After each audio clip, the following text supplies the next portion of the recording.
Unbelievable as it sounds, I had refused to immediately take over the command of a whole Sororitas army. While my old gamer self might have strangled myself on that, a simulated sight of the battlefield had shown me how different things look when put into real practice.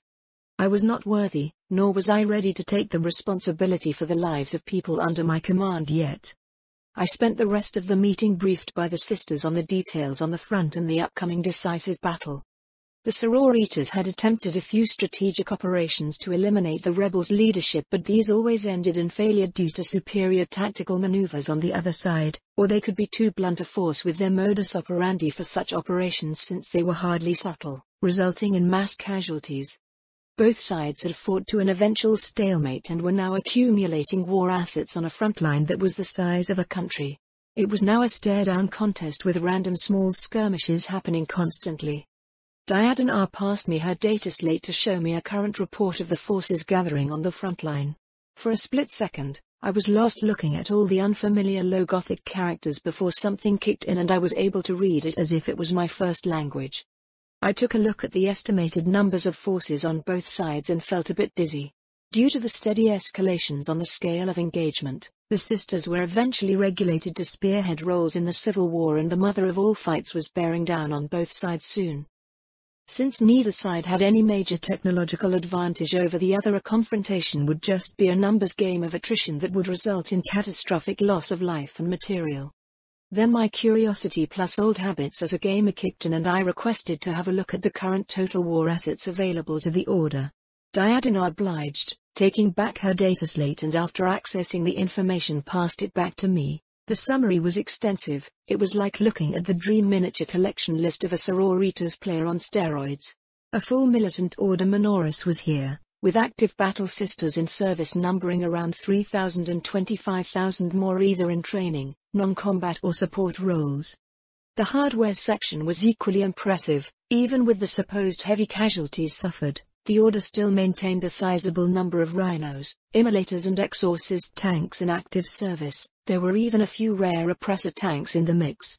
Of the sisters active in combat roles, there was a healthy mix of all the standard Adepta units except for those with repenting elements involved like repentures and penitent engines. These were relatively few and far between their ranks, probably due to their doctrine or already being wasted on the front lines. "Are you aware of Archdominus Cryptora's plan?" I inquired while looking at the data. "I am afraid not," she replied. "We hardly talked in our brief meeting, but he seemed determined to end this conflict as soon as possible." Scrolling down further on the asset list, I came across some unknown listing that was interesting. "What are these?" I asked. Diadina took a look at the listings in question and answered, "The Nuncius Hailer Flyers? These are low-orbiting aircraft with macro-lord hailers used to project bellowed hymnals into the upper atmosphere to broadcast messages for repentance echoed down over unbelievers. There is the Nuncius Imagify variant, which is used to project giant holograms instead. Are they operational?" I was really curious. "Of course, our Order took the maintenance of its war assets as a matter of priority," answered Diadina with a hint of pride. "Interestingly, these are the type of units one reads in the lore but never made it to the game." I took a closer look at the Flyer's operational capabilities and the power gamer inside me started turning at the possible cheesy tactics I could do with these. "Diadina, if we show the rebels an overwhelming superiority in strength and righteousness, do you suppose we can convince the bulk of their army to surrender?" The Canoness pondered on my question for a while before answering, "I suppose so. It is not as if they were worshippers of ruinous power. I believe the bulk of them were merely grunts pushed into the civil war without knowing better." The path forward was suddenly cleared up. I closed my eyes, took a deep breath before issuing my first ever directive to the Order. "Sisters, if we are to have a better chance to stand against the oncoming darkness, the first thing we need to do will be winning the upcoming decisive battle with as minimal casualties and destruction as possible. To that end, we will need the full cooperation of the Governor's forces and the help of Adeptus Mechanicus from Archdominus Cryptora Cycle."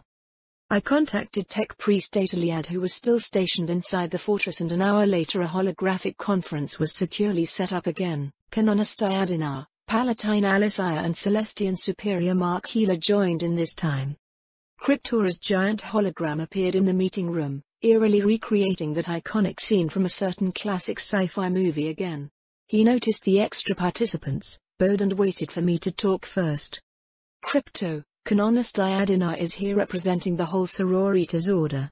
I have reviewed your plan and would like to make a few adjustments, but first please update us on the situation on the front line. Crypto bowed again and began to speak with his crispy metallic voice. As you wish, the opposition continues to accumulate war assets in the front. Our surveillance network now registered close to 500,000 troops and 4,000 battle tanks on their side.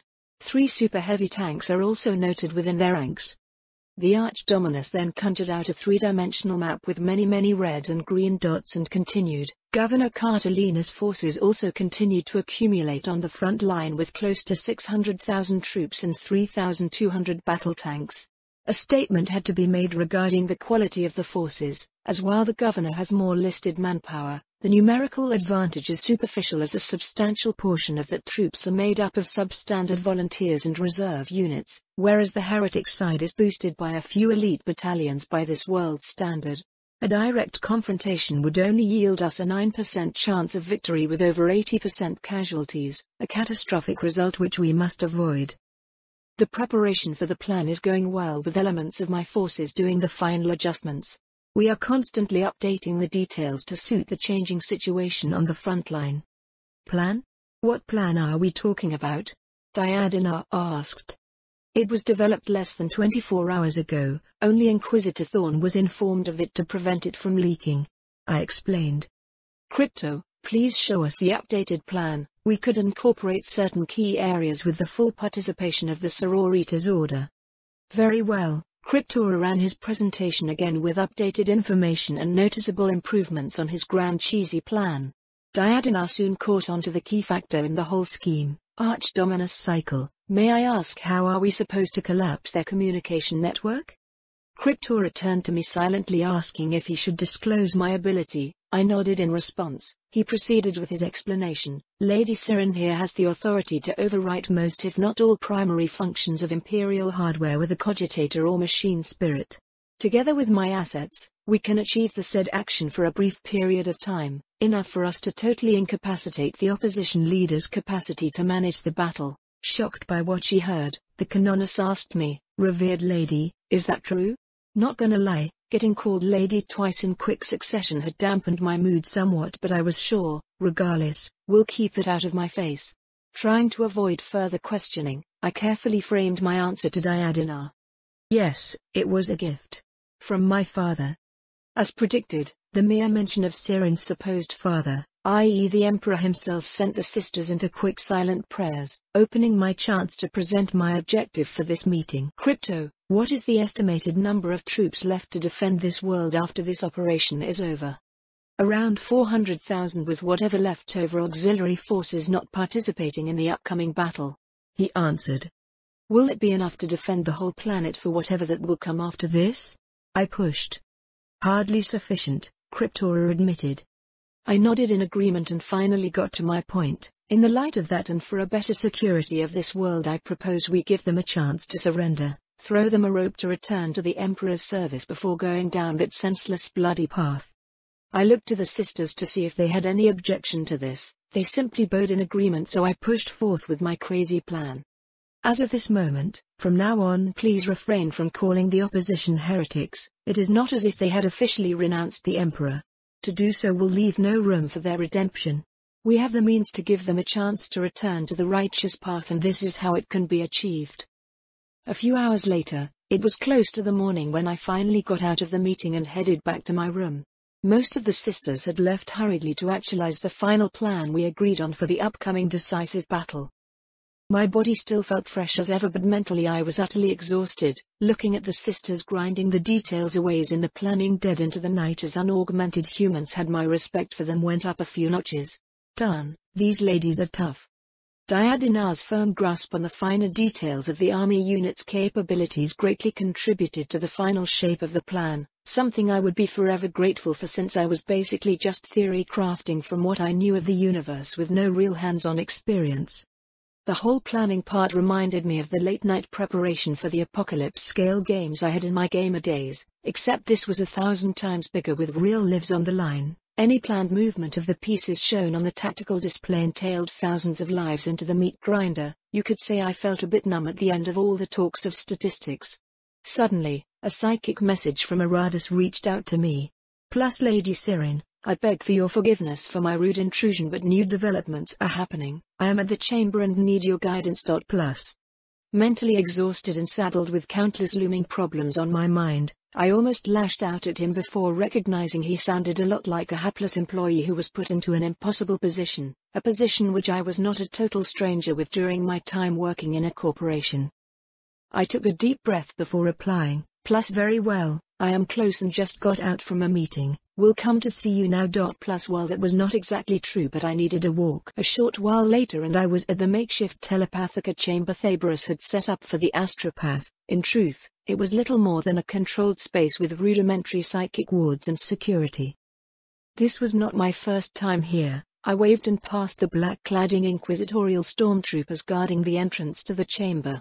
A large display was on the wall with Aradus vital signs shown in real time.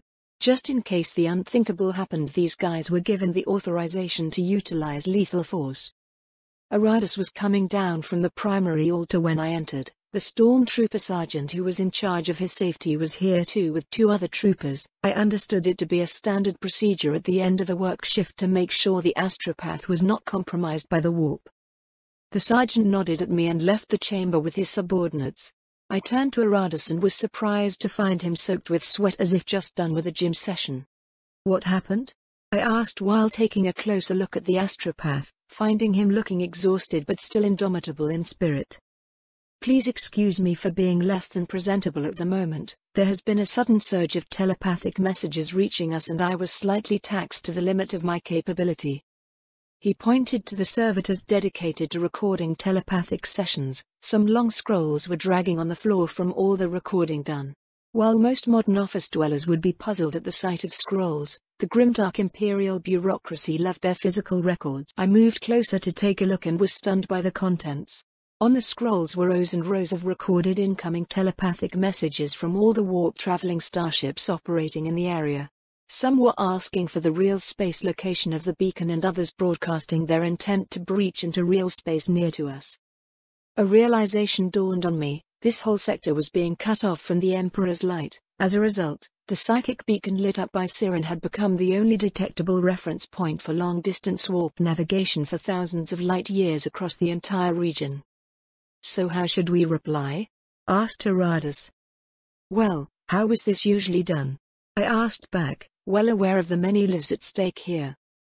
We never had this much traffic before. By default this should be referred to the governor, but the usual communication between the telepathica chamber and her office was severed since the incident and she has been busy with the war. My mind was turning at the situation. This was the best description I could give for our predicament. This world was like a backwater town which suddenly found itself as the focal access point for all the traffic within the province while its mayor was busy having a shootout with close to half the armed folks living here. Like it or not, a lot of things were coming to this world and it would become the epicenter of the entire subsector.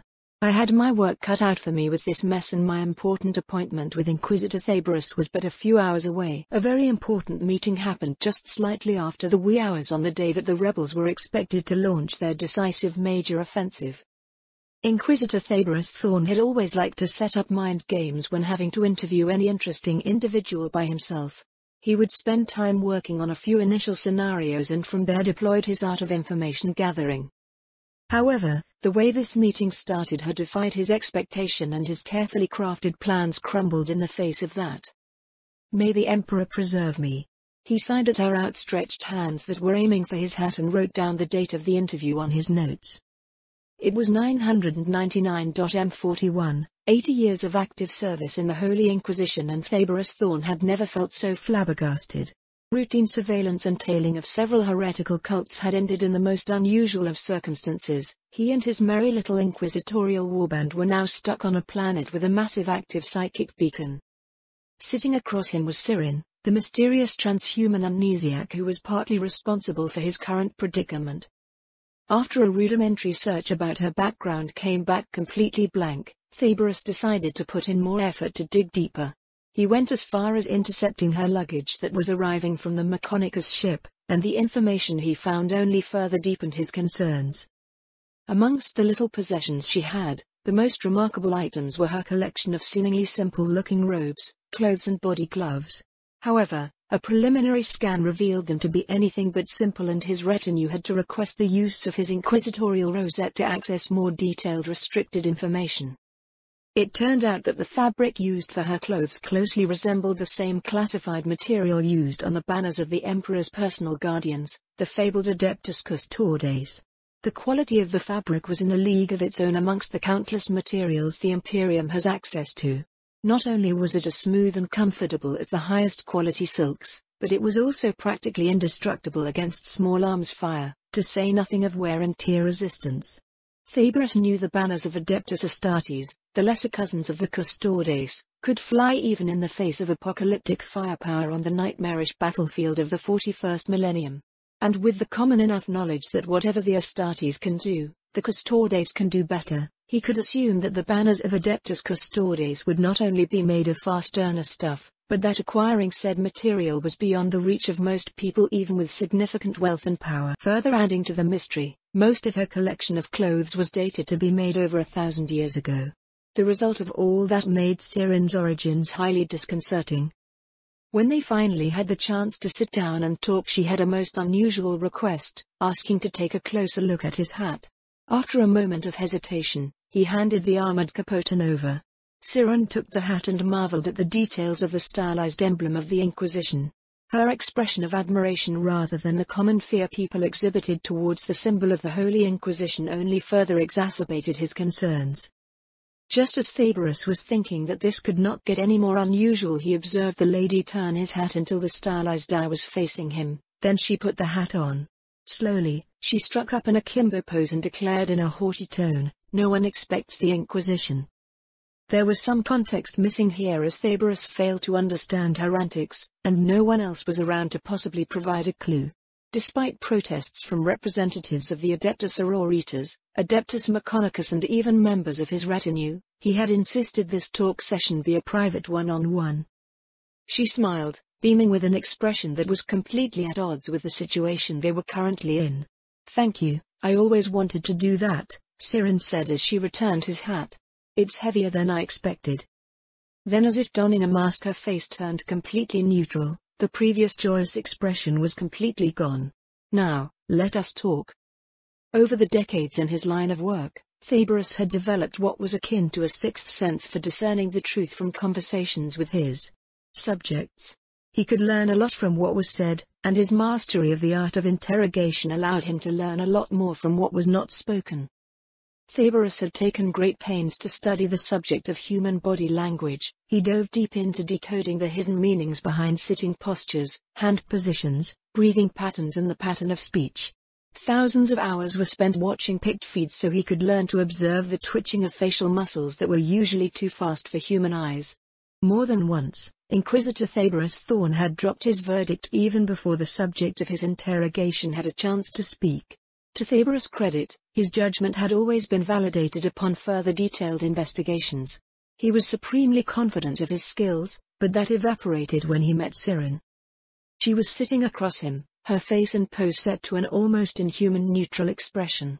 Her deep silver eyes bore straight into him and she was utterly still, the periodical blinking the only reminder that he was not looking at a lifelike sculpture of idealized perfection. Maintaining eye contact and studying her seemingly more than human features was both mesmerizing and unnerving.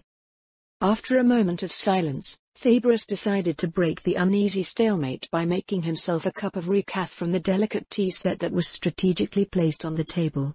It was an old but proven technique, mostly used when the interviewee in question was not necessarily an enemy of the Imperium and receptive to courteous diplomacy. "You want one?" He offered a cup to SYRINE almost naturally. It was not every day one would be in a position where an Ordo Hereticus Inquisitor offered to make you a hot drink. "No thank you." He had expected as much and was slightly impressed. It was not every day someone could so simply refuse an Ordo Hereticus Inquisitor without a hint of using their own authority. They sat silently for a while more, and for the moment, Thebris was content to just sit down quietly and slowly sip his recaf. He decided to try another old technique, letting the interviewee speak first and hopefully become more willing to share. "Inquisitor," she eventually said, staring blankly down at the table. "Is that sorrow? Or regret?" Thabros started thinking. His decades of experience started working hard to read her underlying emotions. "I have dire news and would like to go straight to the point." There was a slight pause before she continued. "This was told to the sisters yesterday night and I had requested Sister Verita not to inform you of this particular issue before our meeting." Thabros resolved to keep his composure and nodded for her to continue. "I believe Cadia has been destroyed," SYRINE said softly. He read nothing but the truth in her words. "We need to work together to—" The sound of breaking glass interrupted her mid-sentence. Looking down, Thabros found he had dropped his cup of hot recaf. Steaming hot liquid was soaking into his armored body glove, but all he felt was bone-chilling coldness. She looked up and continued, "Inquisitor, we are just starting." Her face was still a wall of neutrality. 2 hours later, Thabros stumbled out of the meeting room. Waiting for him just around the corner were the most trusted members of his retinue. Sensing the Inquisitor was not in his usual state of mind, Neandra rushed to him, crossing the distance of several meters in the blink of an eye. "Are you all right?" she asked. "By the throne," Thabros muttered while shaking his head, a streak of sweat forming on his forehead. "I feel like my recent rejuvenate treatment has been totally undone." "Check on him," Neandra told the rest of the team, but before any of them could react Thabros held up a hand, standing them down. "Don't bother," he said, opening a part of his greatcoat to reveal several high-grade hexagrammic wards, designed to protect against psychic attacks, pinned to the inside of it. "They never reacted. We just talked. It was just a talk, just a talk." A most extraordinary talk, Thabros thought to himself. His mind was doing a quick recap of the last 2 hours.